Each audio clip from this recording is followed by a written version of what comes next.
Bonjour à tous et à toutes.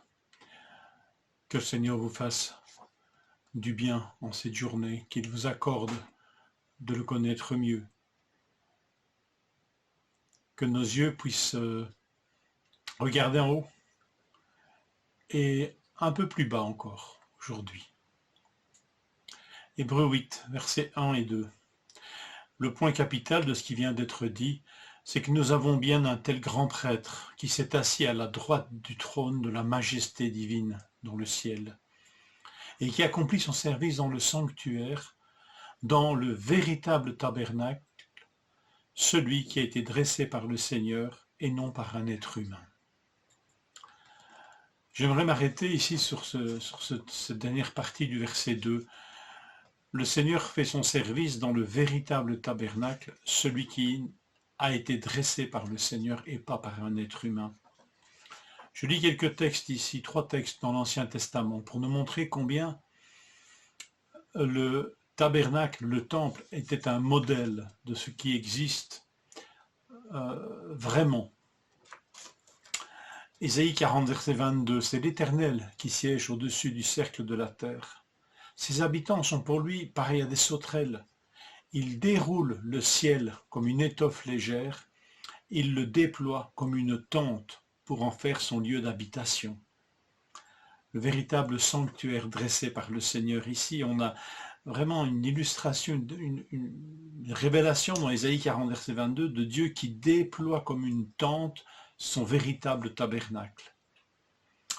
2 Chroniques 6, 18, c'est Salomon ici à l'inauguration du temple de Jérusalem. Mais quoi? Dieu habiterait-il vraiment avec l'homme sur la terre? Voici les cieux des cieux, et les cieux des cieux ne peuvent le contenir. Combien moins cette maison que j'ai bâtie. Enfin, dans Ésaïe 66, verset 1, nous trouvons aussi ce texte. Ainsi parle l'Éternel. Le ciel est mon trône, et la terre mon marchepied. Quelle maison pourriez-vous me bâtir, et quel lieu me donneriez-vous pour demeure?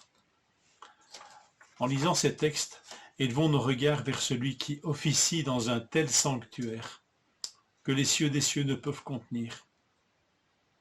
Alors quel est donc ce sanctuaire qui est le modèle de celui qui a reçu, le modèle d'après lequel a été fait celui que Moïse a reçu sur la montagne, donc le fameux tabernacle. Donc le tabernacle est un modèle de quelque chose qui a été montré à Moïse. Les cieux sont ses tentures et la terre est son sol.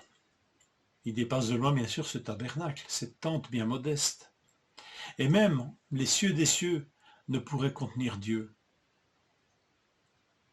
Les cieux des cieux ne seraient alors que son trône, d'après le texte que nous avons lu dans Ésaïe 66. Et la terre, son marchepied. Alors Seigneur, quelle dimension à ce sanctuaire? La création entière, tout ce qui est possible d'imaginer comme du domaine du créé, cela est, on pourrait dire, le sanctuaire de Dieu, mais Dieu est encore pourtant au-dessus. Et j'aime bien ce verset qui nous dit que les cieux des cieux ne peuvent te contenir. Combien est grande la tentation de l'homme quand ils érigent un sanctuaire, de croire qu'ils vont contenir Dieu dans ce sanctuaire, lui assigner des limites géographiques, et toute autre limite d'ailleurs. C'est ça le véritable problème pour l'homme quand il construit un sanctuaire à Dieu, c'est qu'il a tendance de le limiter au périmètre de ce sanctuaire. Salomon pose une vraie question. Dieu pourrait-il habiter sur la terre avec l'homme? Et il dit ça à l'inauguration de ce temple qui, à ce moment-là, lui paraît tellement insignifiant par rapport à ce Dieu tellement grand. Et puis la question, Dieu pourrait-il vraiment habiter sur la terre avec l'homme? Pourtant, Dieu répond à sa question d'une manière tellement étonnante en Jésus-Christ. Dieu fait de chaque disciple de son Fils un sanctuaire habité par l'Esprit Saint. Ne savez-vous pas que vous êtes le temple de Dieu et que l'Esprit de Dieu habite en vous?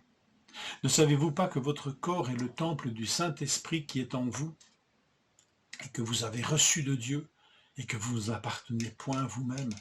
1 Corinthiens 6, 19 et le texte précédent, 1 Corinthiens 3, 16. Voilà ce sanctuaire dressé par Dieu lui-même.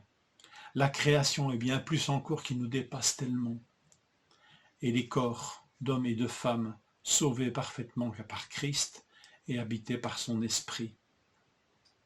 Un sanctuaire tellement haut et tellement proche. Que Seigneur touche nos cœurs de connaître celui qui officie dans un tel sanctuaire, Jésus-Christ. Bonne journée.